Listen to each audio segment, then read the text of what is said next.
है। जावेद दलवी साहब जब महापौर थे, उन्होंने सिर्फ बीजेपी का काम किया, कांग्रेस के किसी नगर सेवक को उन्होंने कुछ करने का काम नहीं किया। सिर्फ और सिर्फ कांग्रेस के नगर सेवक को तड़ीपार करवाया, किसी को फंसवाया, किसी की बिल्डिंग तोड़वाया, बाकी उन्होंने कोई काम नहीं किया। हमारी लड़ाई सिर्फ दलवी साहब से थी और हमने दलवी साहब की वजह से हमने बगावत किया है, इसीलिए हमने कुणाल कागाड़ी को सपोर्ट किया, हमने बीजेपी का सपोर्ट नहीं किया।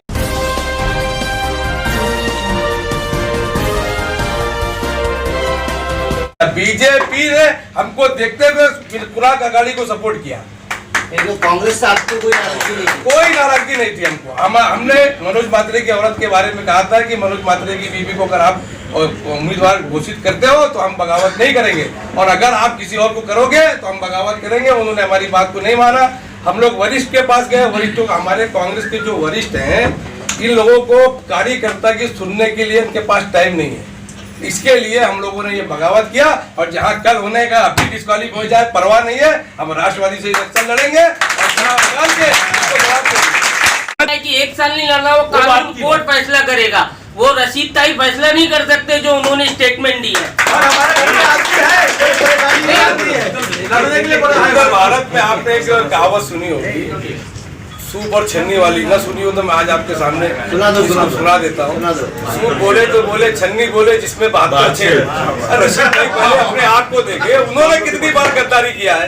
कभी टीवी चलाते हैं, कभी साइकिल चलाते हैं, कभी घड़ी चलाते हैं। भाई साहब, आप तो पहली बार है, आज घड़ी चला रहे हैं, अब क्यों आपको तकलीफ हो रही है? फारूकी के थ्रू गए और इंशाल्लाह हमारे प्रेसिडेंट जावेद फारूकी इंशाल्लाह हफ्ता 10 दिन में बन जाएंगे। मतलब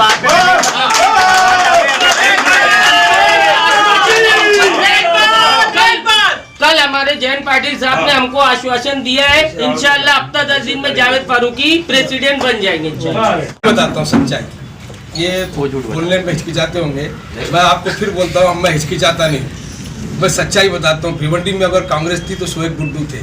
शोएब गुड्डू के अंदर ये गट्स था कि वो जितने अपने कॉर्पोरेटर, अपने कार्यकर्ताओं को लेके चलते थे। अब भिवंडी में किसी की बस की बात नहीं, चाहे रशीद ताहिर मोमिन हो, चाहे जावेद दलवी हो। सबसे बड़ा अगर किसी ने नुकसान पहुंचाया है इस शहर का, इस कांग्रेस को, तो सिर्फ और सिर्फ जावेद दलवी। शोएब गुड्डू ने कांग्रेस को ला के ऊपर खड़ा किया। तो ठीक है, आज हमारी शोएब भाई की हमारे विचार नहीं मिल रहे हैं। शोएब भाई अभी असली कांग्रेसी हो गए, हम लोग बागी हो गए। हमने बगावत किया है, हमने गद्दारी नहीं किया, हमने बगावत किया है। फिर बोल रहा हूँ, आप लोग इस बात को जरूर पहुंचाइए, बगावत किया है काम के लिए, इस शहर के विकास के लिए, इस शहर के विकास के लिए। लोगों ने क्या काम किया है शहर में? जो काम हो रहा है कॉर्पोरेटर की वजह से हो रहा है, और जाके वो फोटो खिंचा रहे। कौन सा काम कर रहे हैं रईस भाई? चलिए बाप बोलिए। आसिम भाई को इस शहर ने जिताया, यहाँ से भी जीते और ग्वांडी से भी जीते। यहाँ पे सौतौला व्यवहार क्यों किया? सबसे बड़े गद्दार तो आसिम भाई खुद ही है। पहले अपने दावन में झांक के देखें कि हमारे गंदगी कितनी है, फिर दूसरे के ऊपर कीचड़ उछालेंगे तो बहुत अच्छा है।